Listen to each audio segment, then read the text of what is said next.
Today, my host, Chris, who's an entrepreneur from Silicon Valley, is with us, and he spent a month in close to Singapore at the network school, which some people quip as the new Stanford in the early days. Or David, I think, thinks it's a scam. But anyways, Chris was there for a month and shares his experience about what he learned around crypto, AI, and how to build startup communities.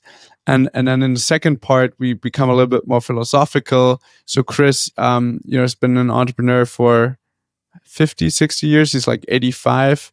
He shares his workout routine, what keeps him fresh. And then we even go into, should we live infinitely or not? And the answer will surprise you. So stay tuned and let us know what you think. Herzlich willkommen zu Meine erste Million. David. Und Dennis. When we're not recording the podcast, which we usually do in German, but today we do it in English because we have a special guest. We're building Valiant, a Salesforce boutique consultancy. But today we have a guest I'm very excited to have here. Chris, how long do I know you? For a long time, 19 years. Since you were in diapers. Yeah, almost, right? So basically, Dennis really was probably trained very, very later here. Yeah. No, so Chris, I think I've mentioned you a few times on the pod because you were so kind to take me in as a high school student in Palo Alto, in Silicon Valley when I was, 16 years old. So probably diapers maybe already behind. But, part of why I'm so excited to have you here, Chris, is you've been a huge inspiration in my life. I think you're very generous with your time and connections and just taking me in when I was 16. And then over the years, it's been really inspiring. And so I really appreciate that. So you've been a mentor, a good friend.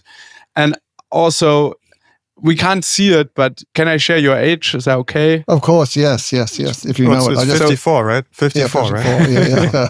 Yeah. Chris, you're 84, right? Wow. You don't remember. I just had my birthday, Dennis, on April 13th. I am now 85. Oh.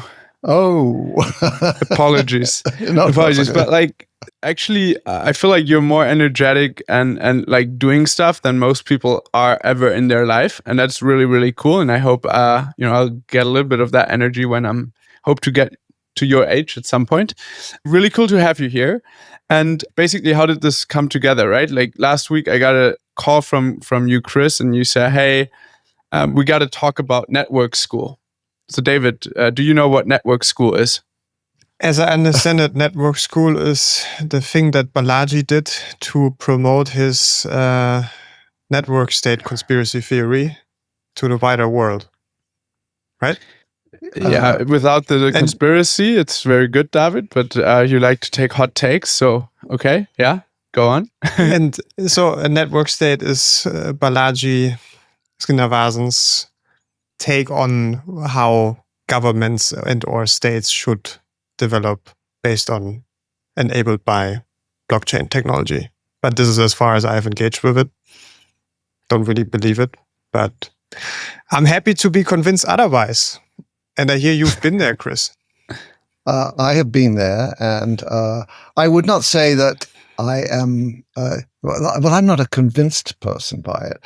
I think it's sort of, it is an interesting idea in the sense that it's sort of the notion that people should be able to connect together from a decentralized basis and form societies and perhaps ultimately, states. Okay.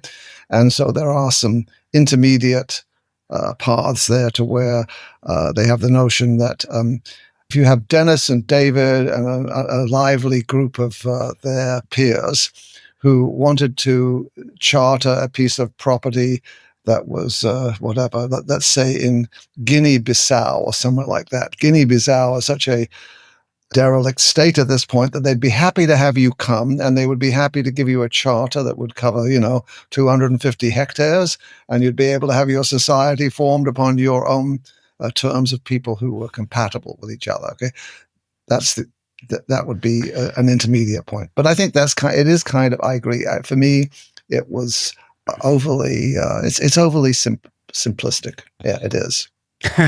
Okay, but like maybe for people who are not as deep, first of all, this Balaji guy, he's the former CTO of Coinbase, which is the biggest crypto exchange. And I think Mark Andreessen, so the inventor of the browser, said about Balaji that he's like the person with the highest density of new ideas per word spoken.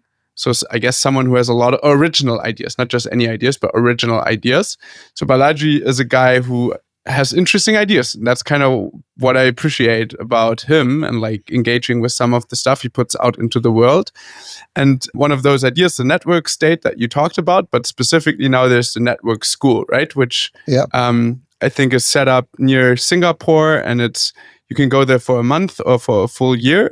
And it's what is it, Chris? You went there, right? So maybe you can share a little bit. Yeah, I mean, it's a fascinating place. I mean, it's in some ways it's a really good deal for a young person. I think I mentioned this to you. So basically, it sits in I have to call it a failed Chinese real estate project that was actually very well done. It's beautifully planned, lots of I wouldn't want to live, there's massive numbers of high-rise apartments, right? But they're all set in a very landscaped setting. And at the center of it, there's this hotel, okay? So I think the hotel was not doing well. And indeed, the developer of the project, Country Garden, wasn't doing well. They're renegotiating all their debt. They had 20 billion of non-yuan denominated debt that they've negotiated down to 4 billion. So somebody's taken a $16 billion loss there, right? So he's rented the hotel. Okay, wild. And it's wild. So, Chris, right? Country Garden is like second Evergrande. Yes. Yeah. Exactly. Okay. Yeah. So the thing, Evergrande is a real estate developer, like I think the biggest one in China that went south, right? And so this is another big real estate developer. By the way, Chris, you've been in real estate, so you know a lot about that, but like we won't go there yet. Sorry, like please keep going.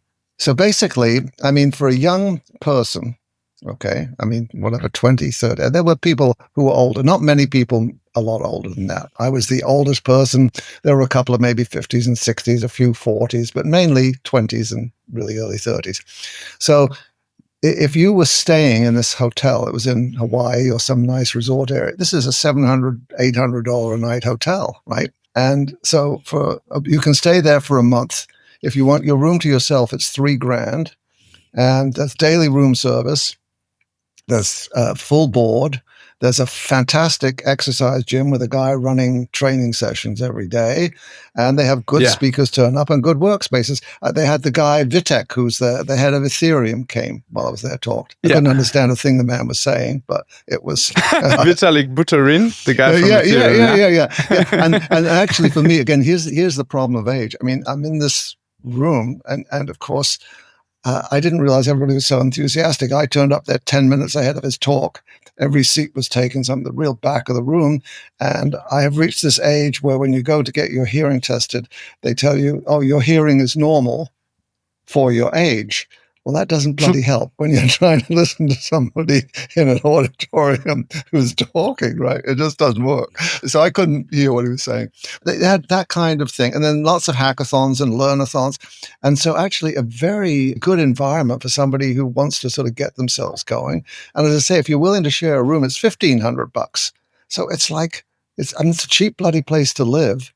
And everything's taken care of, and you can focus on what you want to do. You know, get your thinking straight, get your whatever you want to do. You know, I think that's good. So, but is the idea that this replaces a traditional university, or is it more like a summer camp, or because you can be there for a year, right? You don't get like a formal degree, or like how does it work? You can't go for less than a month, I think, but you can stay for as long as you want. I don't think it necessarily replaces a university, although for some people it does, because they don't believe in the current, educational process with a lot of universities. I found there were several people there who call themselves digital nomads who, just live, through the, visa process and have to make their runs to other jurisdictions and stuff. So in Malaya, you can get, I think, a 90-day deal. So there were a couple of those people there. Several people were from Bali because, Bali is sort of the dream world. And they lived there and they were coming here. So all kinds of variety. And so really we even had like one guy, an Italian, had two degrees in philosophy. So Leonardo was his name. Chris, sorry, like quick question in between, like, then I actually misunderstood something maybe. Like, what's the goal of network school? Because I understood it actually to be an education program in the concept of the network state, but then it's rather actually part of or an attempt to realize the network state. I would say it is a sort of little mini network state in itself, right? Because there's no formal requirement for anything and nothing that you get at the end of it. I think they're looking to maybe do that, because I would say the total absence of a structure I saw as being a bit of a problem. I think it would be useful for them to have a class of some kind that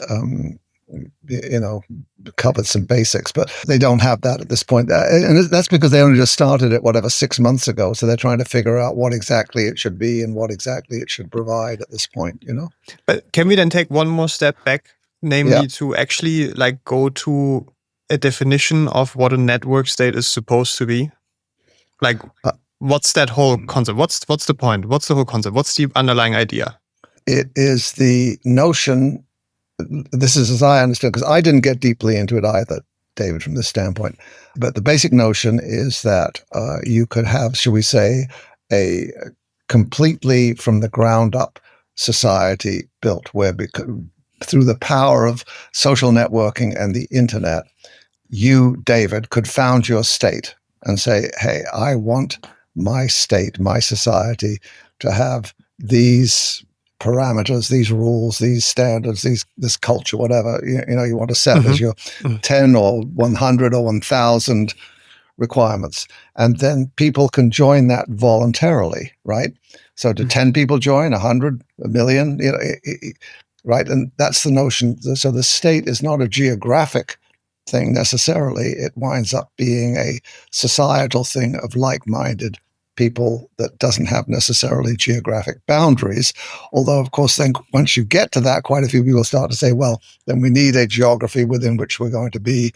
And that's where the charter school thing comes up, other than the charter notion. Okay, but then basically the idea is a society that has no vertical power structure, but it's really basically free opt-in and free opt-out at any given time. Yes. So, David, when I have my sort of history kind of thing that I always tie into. I look at so many of these idealistic societies that have been formed through history, and none of them have actually lasted for a very long time. Okay, so everybody here in that, all the young people, everybody's talking about, oh, this is this fantastic new different idea. Well, Disney got their charter from bloody Florida 75 years ago, even had the right to build a nuclear power plant if they wanted to on their property, right? So it's like, no, it's happened before, it's not new.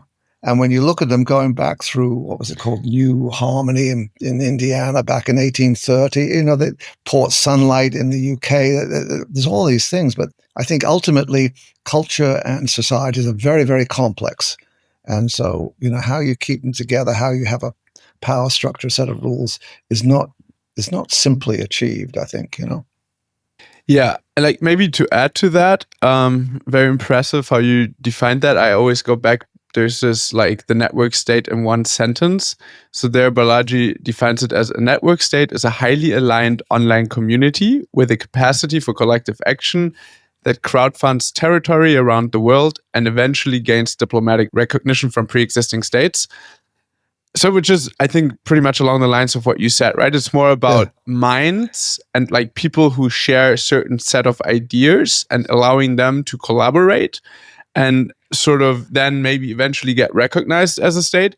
I think that's just an interesting idea, regardless of what comes out of that. I agree, yeah. And then also, like, I thought it was interesting because, like, Balaji talks about CCP, like China versus USA, and both, like, sort of USA getting, in his mind, like the dollar and the USA government or the system being a little bit towards the end of its life cycle, which I don't know, but having like sort of this power struggle and then saying, hey, maybe there's something new, right? And like talking about how the US was also something that's relatively new and was started by the founding fathers, but now it's like, I don't know, the 50th or 60th generation of a president. So maybe the world needs sort of something new. And this is one idea of how to do that, which I think is interesting in itself.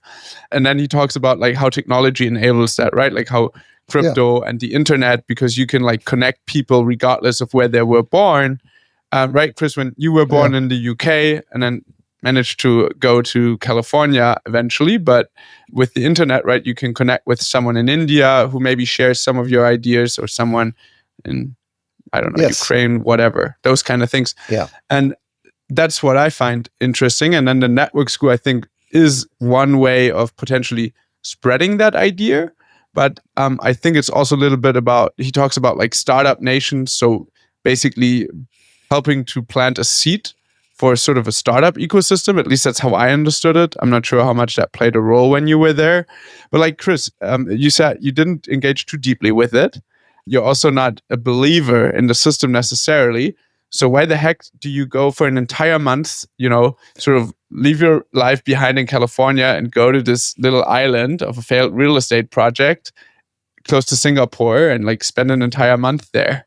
Whatever. I'm not dismissive of the idea. I mean, I actually think it is, as you described, an interesting idea, and one of which I do not have full understanding or appreciation, because, you know, I'm sort of 3 generations ahead of you guys, and so I'm not as sort of I'm not as understanding of all the internet and blockchain and even quantum stuff coming up. You know, I mean, I'm still using pencil and paper, you know what I mean?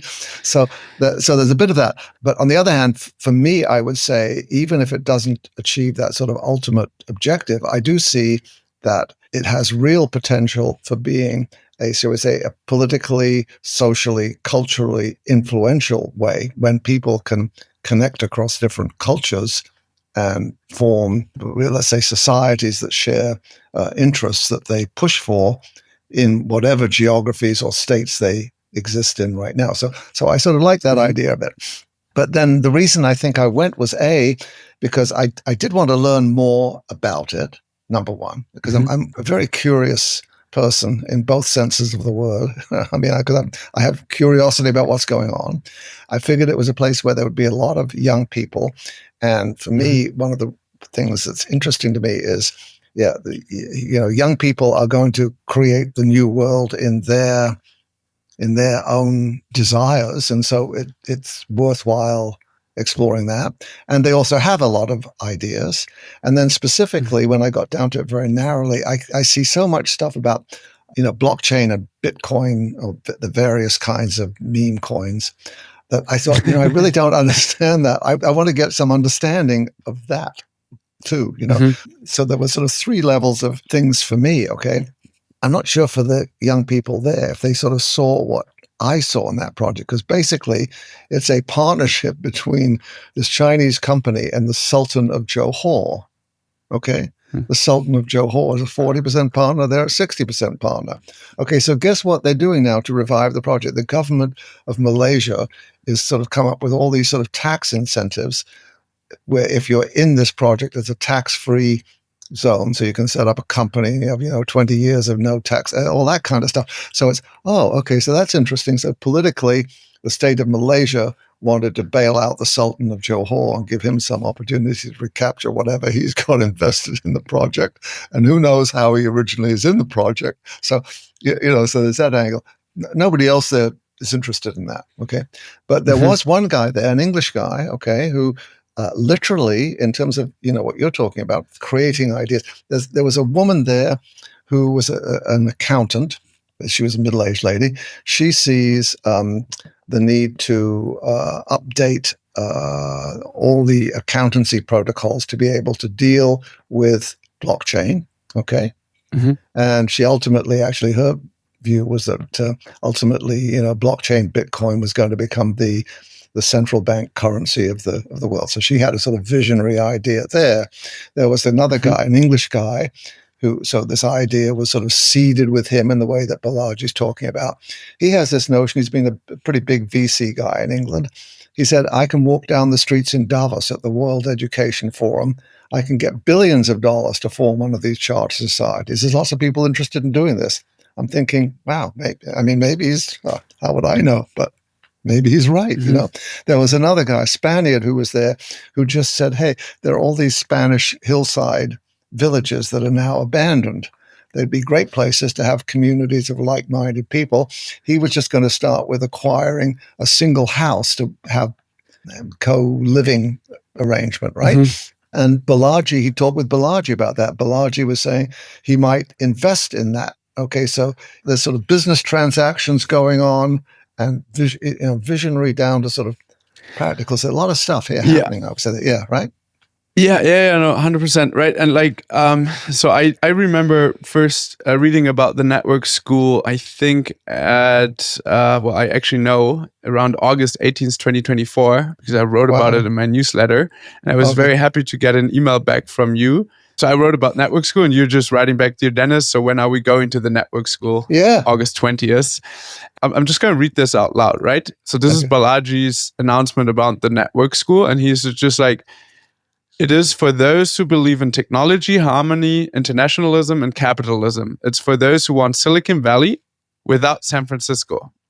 And for those who want to found, fund, and find not just new companies and currencies, but new cities and new communities. As someone who spent time in Silicon Valley as a 16-year-old, I think some of the ideas and the ways of doing things that I learned there, living with you, Chris, but also going to high school and doing internships and just spending time in the community. I wish some of these protocols or like ways of approaching things were more accessible, right? Like not everyone can go on a high school exchange to Palo Alto, but if there was a way to spread this mindset and make it more accessible, and like, it's not just reading about it, right? It's like seeing other people do it. And that's kind of what I expected this network school to be, where you're on the ground, you see stuff happening. And so I'm curious, like, what did you do? Did you build something? Did you buy some crypto? I mean... No. But what I would say, it's interesting the way you put it like that, because you have this young person, Patrick, who you provided some mentoring with, okay? And I contacted him from Network School because basically Balaji is now offering 100 fellowships of $100,000. So it's a $10 million. Is that 10 million? $10 million commitment he's made. And it's, it's like a competitive thing. You put in your project and you get the fellowship. If you win, I don't know how many people will apply, what the likelihood is, but I thought, okay, this is pretty damn good. And you get to go there to network school for the year. I'm not sure if you're supposed to pay for network school out of your $100,000, but that would be a bit of it. Or maybe that's included free. So I thought, this is a good deal. So I sent it off to Patrick. And then, Patrick had come here on his expedition to Silicon Valley. And I set up a couple of things for him to meet with his pals. Half a dozen of them came. And that was, I think, a good experience for them. That's the kind of thing I like to see happen. But so I sent it to him, and he sent me back, which was more or less said, well, he had his own, path that he had to follow right now. So he was very polite about it. But he basically said, oh yeah, there are a lot of these things, So it's like, I think that's good that there are a lot of those things. So I think that's part of what you're talking about, is the idea that those ideas do get seeded and spread out there, and there are opportunities for people to do those things. I really like that. The main thing that I learned, because I'm not going to be a Bitcoin investor. I know David's thinking seriously about taking a big Bitcoin position, but not me. I have a Bitcoin position. Oh, do you? Not a super big one. I think Dennis is more bullish on Bitcoin than I am. Yeah. So have it more as an emotional hedge, as to not be upset if it goes up so much. Well, that's a good solution. So so I'm not an investor in Bitcoin, but what surprised me was that actually it has already reached the point of being something that can be in sort of more or less daily use. That's what really surprised me. I thought of Bitcoin as being something that people traded with each other, who were into Bitcoin. I didn't think of it as being something usable. But one of the guys there, when I was there, he's put together a travel app. I didn't say a travel app. Maybe that makes it too defined. But it was basically that you could pay for travel, hotel, and what have you, and with Bitcoin or any of the the coins. The difference about it was a travel site that was based around the notion of having communities, social communities. So it did tie into the network state thing. He'd actually got a couple of grants from the Solana Foundation, which I guess is one of the promoters of one particular coin. And they put out grants to try to increase the size of the social community that engages with that coin, right? So there's sort of a whole interesting thing going on. With that guy, I'm going to make a little small investment, not big, but I thought it was a good idea, actually.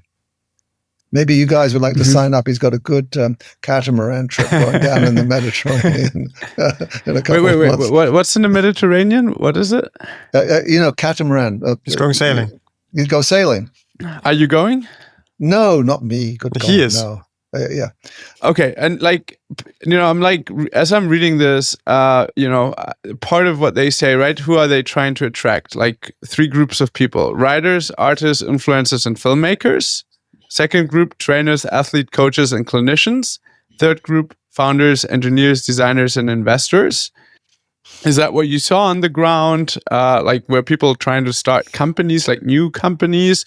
Or why would a 20-year-old, why did you recommend it to Patrick, for example? Or you even recommended it to me, right? And I'm still curious to go, but I just need to find the time. Well, for you, I think you would go in the third capacity, which was the one that I went in, just to be, because you're curious about these things, and you might come across some things that would be useful to you engage with in your business, right? And I would say that is the case. But it was all of those things that he sets forth there. So in other words, there were typically 18 and 20-year-olds who were all excited that they could get AI to do some particular procedure that they thought was going to change the world, right? Up through guys like this guy who's been a successful VC guy who sees himself, starting a whole community and raising $1 billion to do it, right? Yeah, there were indeed all these things. There were really some useful ideas. There were people who had businesses. There was a guy who was putting together, I'm going to say, an app that was a series of lessons for people to use in school that would teach kids about crypto and wallets and what have you. If that's the wave of the future, kids know how to have a wallet and how to, whatever they get, their pocket money comes into a wallet when they've done their homework, you know what I mean, or done a particular lesson. So there were things that were socially oriented, things that were business oriented. There were people just coming up with particular, achievements, being able to get AI to do some particular task. It's all over the place. So very, I'd say, interesting in that sense, And I found out something about Germany too at the same time. There was one guy there. What did you find about Germany? Fantastic. He was half Moroccan, half, I think one parent was German, one was Moroccan. Okay. Lives in near Düsseldorf. Okay. And I'm seeing him in the gym. He is jumping over boxes. I mean, I've never seen anybody jump over them like the way he did. Okay. So it turns out the school in Düsseldorf, I'm not sure if the school had the program, but he was with a circus in the afternoons or the evenings. And then they'd have a summer thing where they went and performed circus around Germany. And I think, God, this is what happens in Germany. It was really cool, So Wait, he's part of a circus? No, it was an extracurricular activity. He was in school. Okay. And he got to and he would run. I got to meet him. He ran a meditation session every evening at the school. Okay. There was another guy who did live music. There was another guy who cooked pizzas. I mean, there was everything imaginable. And do you see this idea now spreading? Like, is there now a hub in Europe or I don't know, California or where you can connect with people? Or if I wanted to tap into something where you would be like, oh, talk to this person, or how does it work? I think not directly network school affiliated. I don't think they have multiple, campuses, shall we say. But I think there are, I've only got a vague idea of them. There were maybe a couple of places where people were already working on something like this, but not necessarily with Balaji, but their own sort of independent thing. But I think the notion with Balaji is that people as you get more people going through network school, they will spread out in the world and start various kinds of things that are affiliated in this way, right? Did you build anything with AI? No, I did go to a session. They had, I don't know, 3 or 4 sessions while I was there on, working with AI, putting an app over the top of some AI, thing. Okay. So I did attend a session where, maybe I mentioned this to you. We had an analysis of the passengers of the Titanic. What was the probability of surviving the sinking of the Titanic by age, by sex, by class of ticket, by point of embarkation, et cetera, et cetera. Okay. So it was, a data set of 891 items with a variety of parameters to them. And so we worked through that. I mean, I didn't actually do it. I just sat there, sort of paying attention to how it was happening. Okay. So what I would say, it took me back to my early days of Fortran, because basically with this program set upon set upon this data set, but it's like, oh, I could actually see, even for me at my age, I could, if I wanted to, I could learn to do that, because it's a relatively simple set of logical prompts that you have to give, so it's sort of underline this or do this in a cap or put this letter before it or whatever to have the procedure indicated as you wanted to do it. I'd always imagined all the AI would require somebody who'd, gone through a whole IT education to work with it. But it's already reached the point where that is not the case. So so they just use natural language, basically, right? Like just it's not natural language, but it was simple Python. I think it was Python. Yeah, I forget. Yeah. Okay. Fair. Yeah. One thing, when you called me last week and you were like, "We have to talk about network school," I think you also had some thoughts around how this might impact our business, maybe other businesses. So is there something that you saw there that surprised you, or that you think is applicable to our business or others? So basically, there were a couple of things I think that I saw. Number one is, you guys with your business, you essentially customize a central database to be used by distributed users, right? I think there is now a serious prospect of that being upended and going the other way around, of where the distributed users will have their database and they will only want to hook into a central system in limited ways, right? So I think that requires a whole sort of shift in thinking from that standpoint. And then the other thing I think is that, of course, so much of this stuff now, there is the ability with AI to do a lot more of the, the programming work that I think you have to get done, to have that done by AI. And that's, I think, a pretty dramatic difference that has not been fully appreciated yet. I think largely because AI, from what I've seen of it, it sort of kind of comes up with general answers. Like if you put in one of the problems you try to deal with, say, even in customizing Salesforce, it'll give you some answer which hopefully won't be totally fake, but will nevertheless be somewhat general. It won't deal with the specific intricacies of what you've got to deal with for that business. So I'm hearing that referred to more or less as AI kind of gets you 80% of the way there. And I'm seeing that in some of my other investment activities too, by the way. So like, for example, two of the recent things I've invested in, because I haven't invested in AI generally, because I think that's sort of a bit of a bloodbath from an investment standpoint. But I made an investment in a company called Auradine, I think that was the name of it, which is a natural language processing approach to using AI.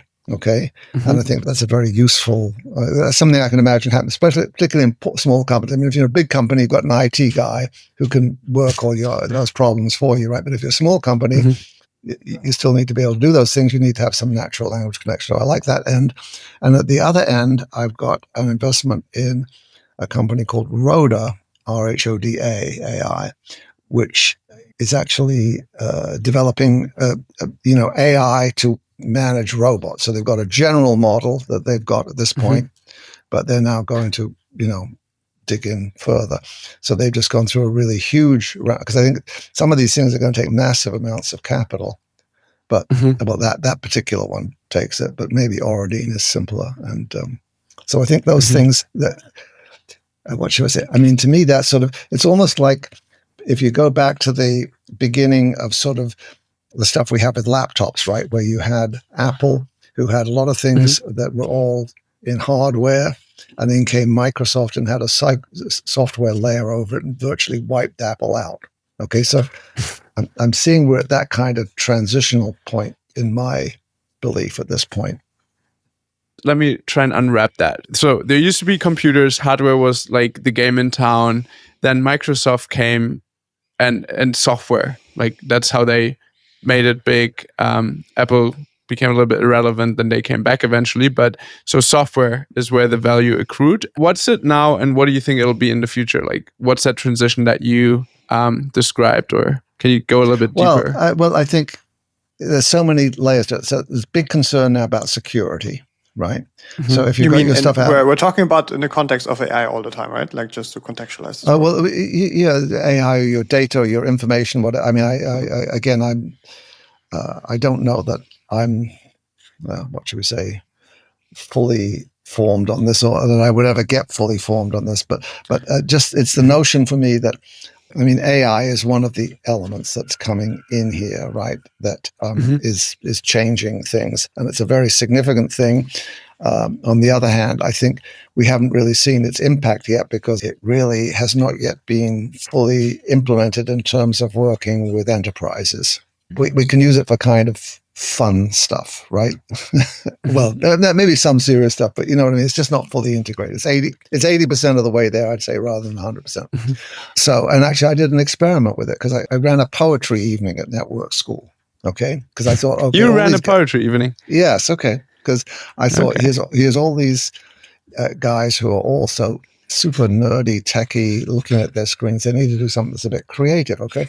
So I figured that, and maybe because Kate's here fixing it, maybe they need to do something that's differently creative. Okay.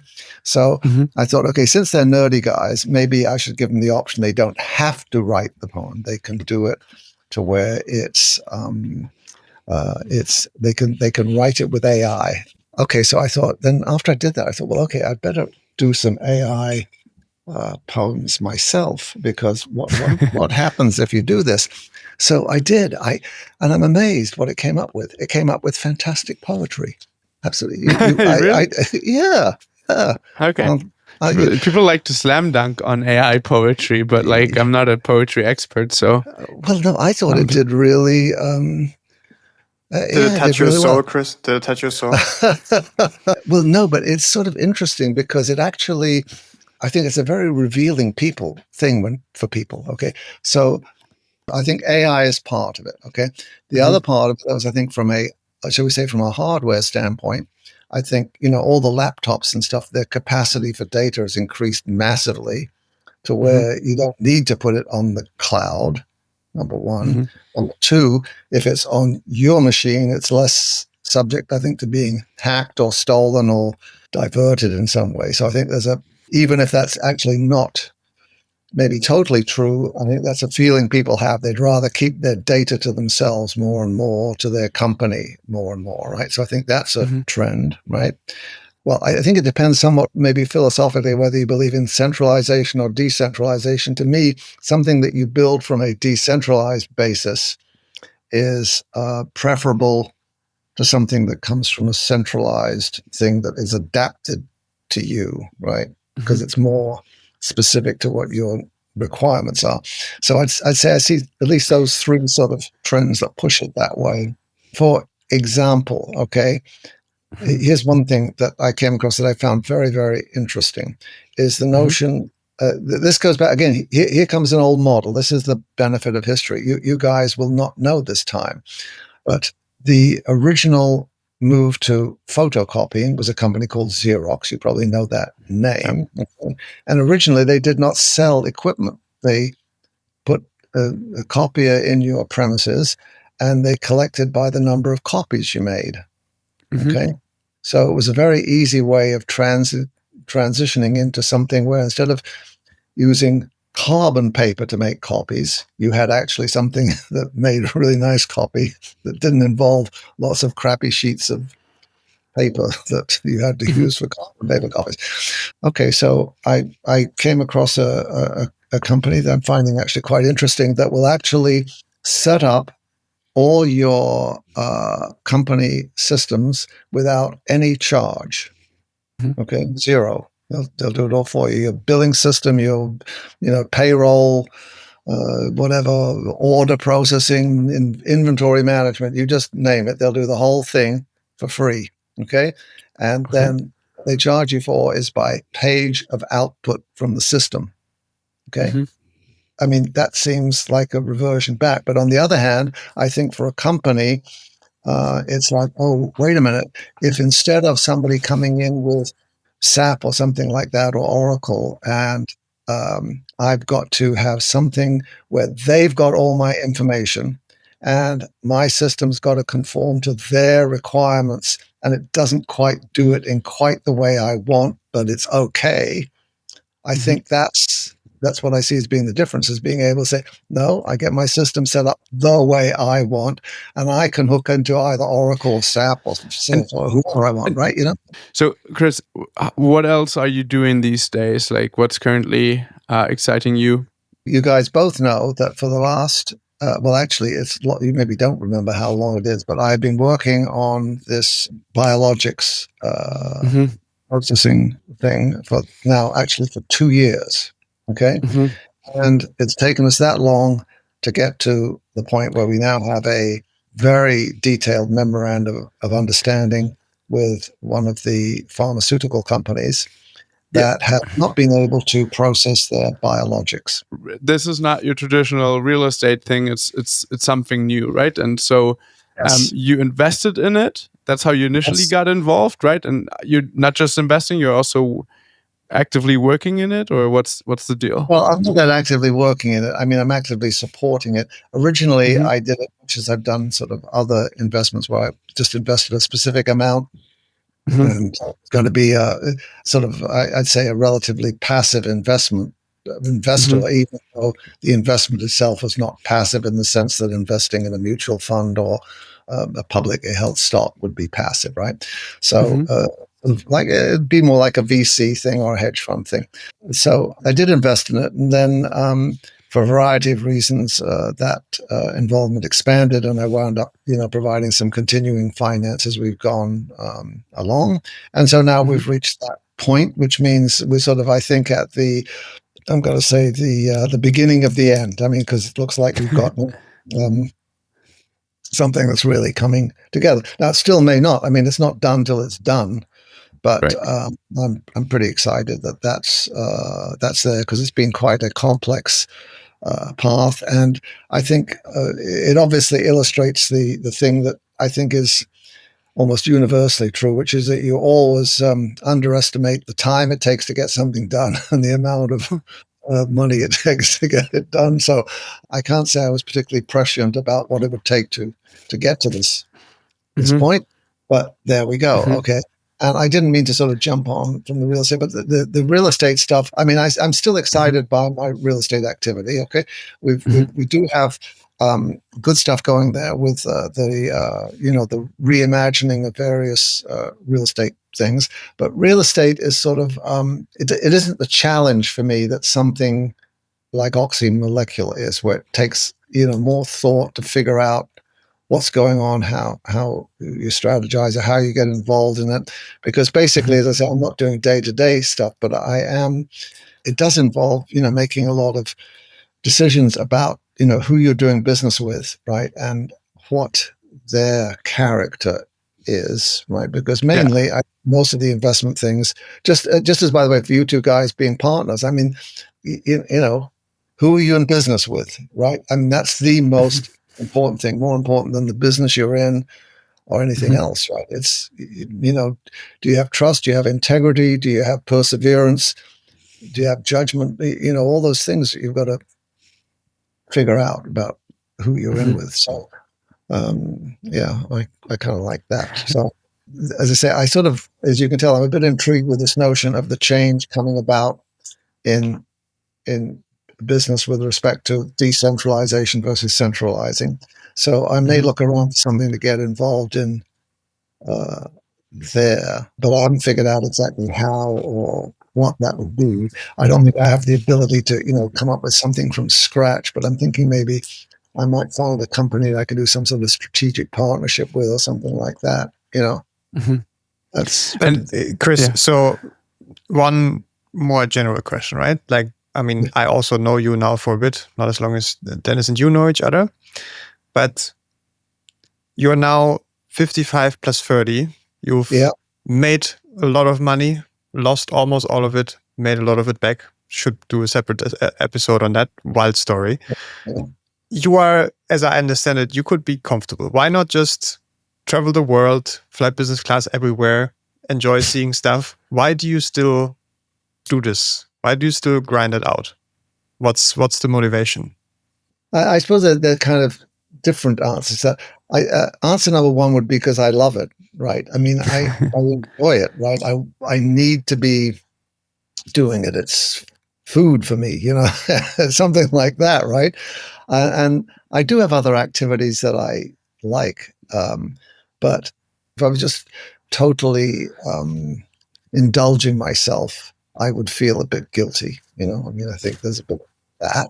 So I have to, kind of stay between those two kind of poles, right? I have a really good partner with Kate. Okay, so Kate is quite a different style of person than I am. I mean, she is far more modest in her expectations of life and how you live, what have you. So I do have to sort of temper my luxurious requirements somewhat in that. I was watching a network thing on Netflix the other night. Yeah. And it's a series called Forever. It's about a young couple in high school kids in Los Angeles. Okay. And up comes the night of the prom, and they're going off to prom in a Rolls Royce. And I'm thinking, God, I never had one of those. I might like one of those. It would be too damn ostentatious. You know what I mean? If I had a Rolls, I'd lose Kate, right? So it's like that. That's not going to work. Does that answer? I mean, life is so full of trade-offs. Huh? Yeah. Life is never stops. Trade-offs and compromises. And I'm sure you have that too, right? I mean, it's like there's always these things. Because obviously, never one where I had to weigh a Rolls Royce versus losing a partner, but sure, yeah. Well, and also it would be stupid for me to have I mean, why would I put whatever $500,000 in a Rolls Royce? Because you love it. But look, you two guys, I mean, here you are, you're young and you enjoy what you're doing, right? You're fully engaged in it. So you're very fortunate because that's, I mean, the riches in life are getting something you really like doing that it doesn't hardly seem like work anymore, right? I mean, that's fantastic. And then you hopefully get a decent family relationship too, right? So that's it as well, that's life. Okay, so you will continue pushing and grinding till I die, as long as you can, till you die, in like 50 years or something, right? At this point, I'm saying, I think I should be good for another 15, but I don't know, 50 maybe. And by the way, maybe you should also apply Brian Johnson's protocol. Yeah, I know. Oh God, can you imagine that? That sounds like living. Did you hear about that guy? Was he a network school? Of course, Chris did. Yes, I've heard. Yes, Dennis, I'm told. Wait. Which is just also like super cool that I can just baseline assume that you obviously know who Brian Johnson is, because any other person in my life who is above the age of 60, I would 100% not assume that they know that. Yeah, but like maybe just quickly, Brian Johnson is this internet entrepreneur who sold like his company for a couple $100 million to PayPal, and then now he's like doing the don't die thing. So he like invests 2 million a year into optimizing his body and nutrition, sports, what have you, trying to live And like forever. medical tests Medical tests, pretty much out there, right? So, and I think he was collaborating with Balaji on the network school, like at least last year. You're not doing any of those protocols, Chris. You're just like, what's your routine for sports these days?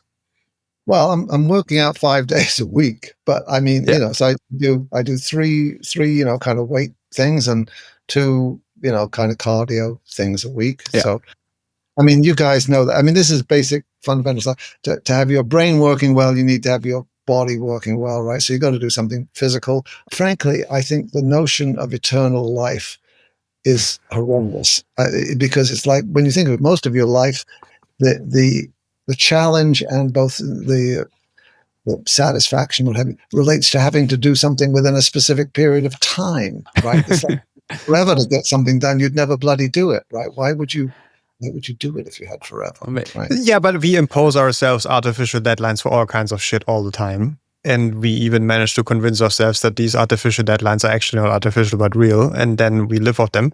And also, like, right, I think we all 3 of us agree life is pretty dope. Like, life is cool. And living life is pretty fun.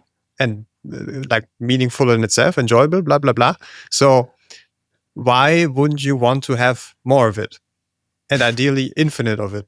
Okay. Well, you think you'd like infinite, would you? Yeah, 100%. Okay. How about you, Dennis? Not sure. He's undecided. Not as clear. Yeah.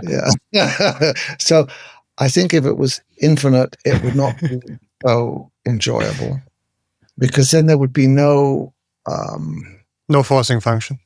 Yeah, no forcing function. Yeah, there has to be. I think there has to be a bit of a force. I think part of that goes back. Now here we're going to get into sort of other kind of levels. So, have you heard? Nick Bostrom as well, right? Probably. No, I don't know Nick Bostrom. Nick Bostrom is like an AI philosopher. I don't know if he's also a scientist, but like he wrote, I think already back in 2005 or 6, like Our Last Invention, which is like a book on basically how superhuman AI will basically the last thing that humanity does, because then superhuman AI basically can take everything over. And he also wrote a fable which is called The Fable of the Dragon Tyrant, who also my favorite YouTuber, CGP Grey, made into a really, really cool animation, which is essentially about that very question, that there is like some fantastic kingdom somewhere in some fantastic land, and they do live quite happily, but then one day a dragon descends on them, which cannot be slain, cannot be beaten. And that dragon essentially every day asks for, so that he doesn't destroy the town and the kingdom, he asks for a tribute of a given amount of people that are to be fed to him and basically killed, right? Yeah. And then they become okay with that situation, and they actually build very elaborate systems to make sure to select which person is to be sacrificed to the dragon to keep the wheels of society turning, and they live happy lives, but they just keep sacrificing people all the time, right? Like, and their loved ones disappear basically to be eaten by the dragon. And they also make moral arguments over why this is a good thing and why we should keep sacrificing people to the dragon, because it is meaningful, because it is actually justly good that our lives are finite and to be ended by this noble sacrifice that we're making for the rest of society, blah, blah, blah.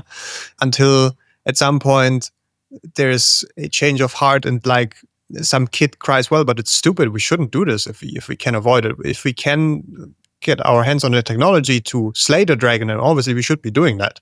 And then they build massive collective effort, build basically a thermonuclear device that is able to destroy the dragon.